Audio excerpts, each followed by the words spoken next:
What is going on, beautiful people? Ronnie here with... You work for Speedlab. Yeah. You own Speedlab, actually. I own Speedlab. Yeah. What is going on, ladies and gentlemen? Ronnie here from Speedlab with another video as promised. Today, we actually have a beautiful... Dude, this fucking fly. Bro, I swear to God, I'm gonna kill it right now. Dude, it's been fucking on me for the last 30 minutes. Now it's on me. Dude, now I see. on me, it's on your head. There's been a fly that's been fucking with us for the past 30 minutes. We've been trying to record. We usually don't have 2 takes. It's literally the first take, you know, everything's great. But this fucking fly. Hope you guys are having a fantastic day. It's Friday. I'm running on fumes. Chris is running on fumes. But we're still over here, you know, we gotta make horsepower. Somebody has to do this, you know. And of course, we love what we do, so that's why we're here. Not when I'm running on 1 hour of sleep. But anyway, we're here. We got our client Ted's car that is not so stock anymore. So this car came to us initially. The only thing he had on this car was literally a battery relocation kit. Mostly everything was stock on this car. It was one of those things that was supposed to be like, hey, I got a turbo, I got a manifold, and I got a downpipe.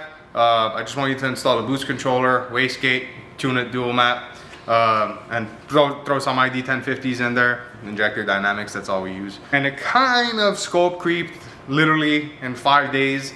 Now the car's on a Haltech. Surprisingly, you know, we're not on a 6870 because that's usually how hard it scope creeps here for some reason. I don't know. I guess it's because my customers trust me with Evo stuff, and you know, I like to make power, so they also like to make power. We have an Art Ganari 25G spec turbocharger.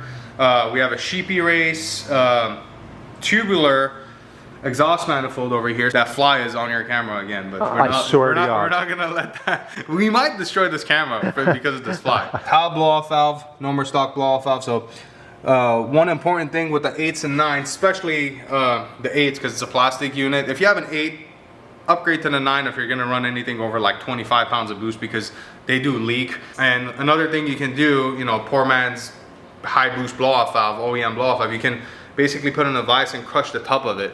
And when you do that, it essentially increases the spring pressure so you can hold a little bit more boost. I ran 60 plus pounds of boost on my car with a single tile, so you know, that's not gonna be an issue. Another thing is the OEM intercooler piping looks like a maze. So, you know, now we have a nice, you know, just very concentric intercooler piping going to a Sheepy Race 3.5-inch intercooler. I just don't like the mounting tabs. They could have done better, but you know, there aren't the bigger and better things, and we're just playing with Mitsubishis still, so can't really expect much more. ID 1050s, we don't have any other fuel like rail or line upgrades. We do have a Speedlab spec Wallboro 450 high pressure pump. We got a Speedlab spec boost control solenoid 3-port STM intake, which is a speed density spec intake, which means it eliminates the mass airflow sensor. And the free-flowing exhaust, so I was showing you guys the downpipe the other day. So we got the O2 eliminator, we got the Jesse Cat catted downpipe from STM. I'm sorry, catted test pipe from STM, and then we have a STM stainless steel 3-inch exhaust, catback exhaust. So this thing sounds amazing, as you guys are gonna hear. So it went from literally a stock exhaust to all this. So, you know, he's gonna be super stoked. And every time we installed, you know, one of these exhaust systems, you know, the car sounds so good. There was also gear grinding, 3rd gear grind. Every time the client was trying to go from 4th gear back to 3rd, you know, he would grind the gear, essentially grind the synchros. That's a synchro problem. So we just got him a built gearbox. All of this happened within 5 days. So the customer dropped off the car. It was supposed to be a simple, you know, just bolt-ons and tune. And, you know, now we got a Haltech on it, and we got literally everything A to Z. Minus, you know, intake manifold and, you know, building the engine and cams. So cams is gonna be the next thing. We're gonna start doing some steady state tuning, get the timing dialed in, get the fueling dialed in, and then we're gonna do some wastegate pulls. And then we're gonna go on from there. I'm projecting this car to make low to mid 400s at around 25-26 psi boost. We are using the stock 3-bar that comes with the Haltech. So the Haltech board itself has a 3-bar map sensor on it, so you can just hook up the vacuum line. That's exactly what we got going on behind the glove box. And I think I'm hearing a tow truck outside. So before we get to tuning this car, let's go see what got dropped off.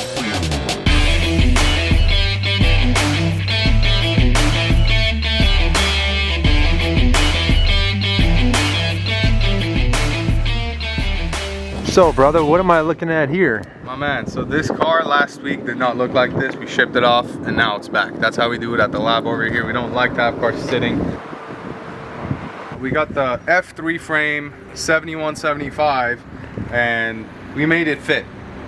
So we as in, it was my idea, but Chris really made it fit. And another major change that we made is we went from a full exhaust to a hood exit.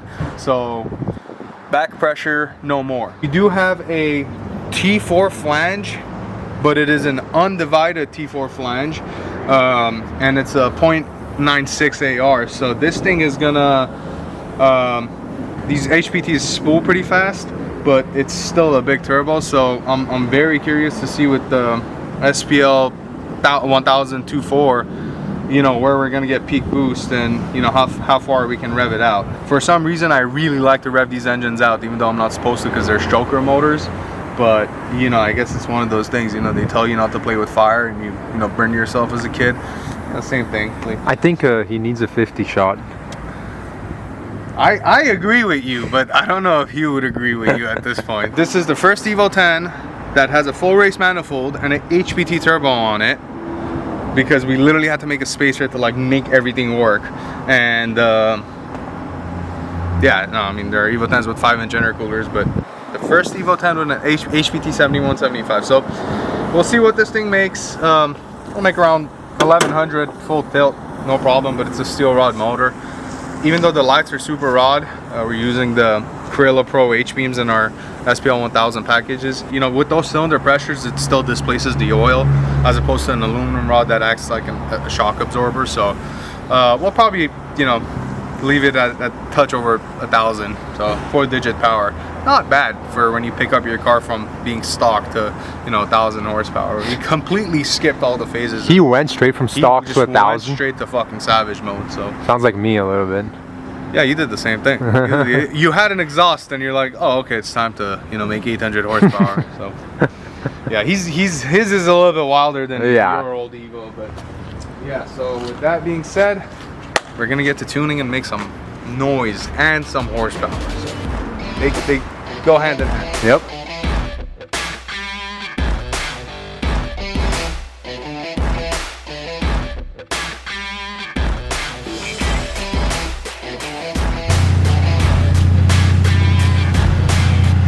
You have some explaining to do, brother. About my face? Yeah. Well, it is Tuesday. Mm-hmm. We had some issues the other day on the dyno. So you shaved your face? So I shaved my face. Yes. Okay. I promised myself if I ever have issues on the dyno, I'm just gonna go and start shaving. Started with my beard. The next day I couldn't figure it out, so I got the goatee. Okay. He did a pull at 20 psi pump gas timing. We were literally just dialing the car in. Everything was going perfectly. I did a pull and the car shut off all of a sudden. Now, this particular vehicle does not have a fuel pressure sensor because we got the stock rail, stock line, stock pretty much everything. But we have a standalone. So what was interesting is we were getting spark. We were hearing the fuel pump prime and it wouldn't start. So of course, you know, we did the basic checks to make sure cam sensor is okay, crank sensor is okay. Everything was fine. I could not for the life of me figure out what the hell is going on. So we went home. Usually the best thing to do whenever you're having a stressful day is to just call it off, say F it, and just go home and come back the next day, or in this case 2 days later, you know, because it was a Memorial Day. Memorial Day, yeah. When I got back, you know, I sat in the car and I turned the key on again and I heard the fuel pump prime. I'm like, okay, well, I have spark, I have compression. You need 3 things for an engine to run. You need air, fuel, and spark, right? I thought I had fuel because I was hearing it. So anyway, I hooked up a fuel pressure tester. You know, I have all the tools. Sometimes I just, you know, my knee-jerk reaction doesn't really get a priority. Although it wasn't really a knee-jerk reaction because I kind of circled back to that. But I put a fuel pressure tester on it and it was pressurized to like 3 psi when I was priming it. So that's very weird. Now another thing, guys, on a standalone ECU, you can actually tell the ECU to prime the fuel pump. On a stock Evo 8.9 ECU, it will not do it with the key on. It only does it when you go to crank it. So just a side note there. When I took the fuel pump hanger out, there's essentially a clipped-on sensor on the pressure side of the fuel pump. And what had happened is the tab on one of the sides of that was broken. When you put a high pressure 450 on a stock Evo 8.9 fuel rail with the stock fuel pressure regulator, you're going to override that pressure regulator. So you're probably at like 60-65 psi of base, and then we were at another 20, so 85, because it's a 1-to-1 and we're running about 20 pounds of boost at the time. So it just happened that at 80 psi, when we were running on the gate at 15 psi, it was okay, but as soon as we reached that 85, it just pushed that sensor right out, and that's where we're getting the leak. So yes, in fact, it was priming, but it was not getting any pressure because the pressure was just leaking back into the tank. So what we're gonna do is we're just gonna ram some timing in there, and then we'll play with the boost control later on. But I think we're gonna end up at like 24-25 psi. Low 400s. Yes. I would say probably like 420, 430 with no cams, but it is a big turbo. But it comes on fairly quick. About 3,800 RPM, we have full spool. So not bad for an upgraded turbo.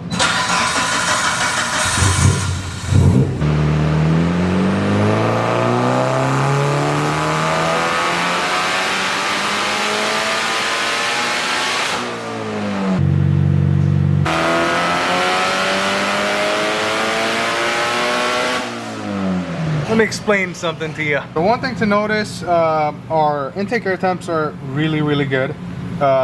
You can see this yellow line is the intake air temps. It does climb as we go higher in the RPM, but it's only climbing about 5 degrees, which is perfectly fine.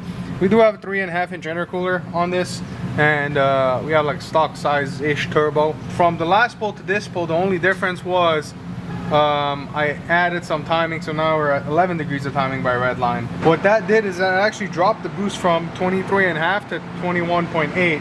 The reason that happens is the more you advance the timing, the further away from that exhaust opening point it is in the combustion event. I'm sorry, on the power stroke. The more you take that away, the less exhaust energy you're giving to the turbocharger to spool. So always think of it this way: more timing advance, less boost automatically. So I can easily make up for that, you know, just add a couple % duty cycle. I do have closed loop enabled in the Altec, but it's not super aggressive. But it was still adding a little bit, and it's still gonna get to my target. So if we didn't have closed loop, we would have probably dropped 3 pounds just by increasing the timing.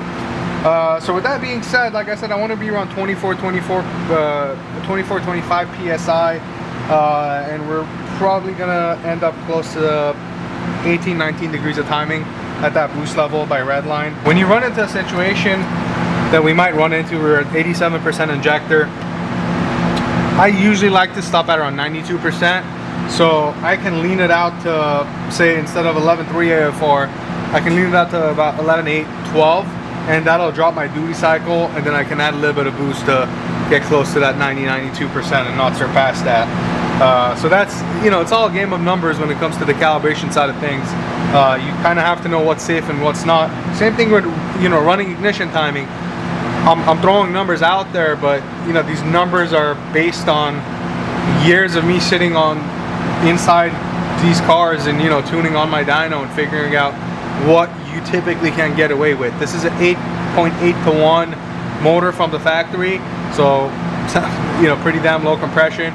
We got E85 in it, and you'll notice when you're getting close to MBT, you don't even necessarily have to, well, if it's on pump, you gotta, you know, watch out for knock, but on the E85, you'll notice that the power will start to not increase as much per degree of timing that you put in it. So that being said, gonna make some quick changes, and we'll get back in.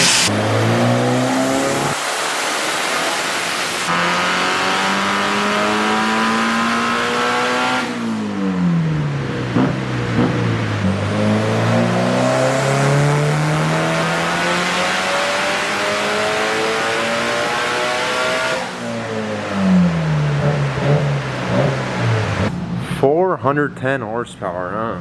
410, and unfortunately we're out of gate, so We're pegged at about 85% wastegate duty. Anything past 85%, really anything past 80% does not make a big change unless you go to a 4-port, which on a setup like this it wouldn't make sense. So one thing that I wanted to show is the knock threshold and how close I like to have it, and then I give it about a 5% leniency essentially. So the red line that you guys are seeing is the threshold, blue line is the actual signal. So at no time will it ever, you know, surpass that. At peak torque, it's always the closest because that's where essentially the most cylinder pressure is happening. I can't up the boost anymore, so that's pretty much where we're gonna call it for this one. This is still gonna be a super fun car. Fail-safe implementations we can do for our clients. I'm gonna make sure it's done when the car gets calibrated here at the lab. So for as of right now, not bad. You know, stock car came in and leaving with 410 horsepower. You know, I have my baseline essentially PID algorithm numbers that I plug in every time I do a tune, just because I know how the, you know, closed loop is gonna react on the Haltech. It's very easy to tune if you know how to tune a PID algorithm. Yeah, I think we're done with this one. So go grab yourself a beer and thank you for watching.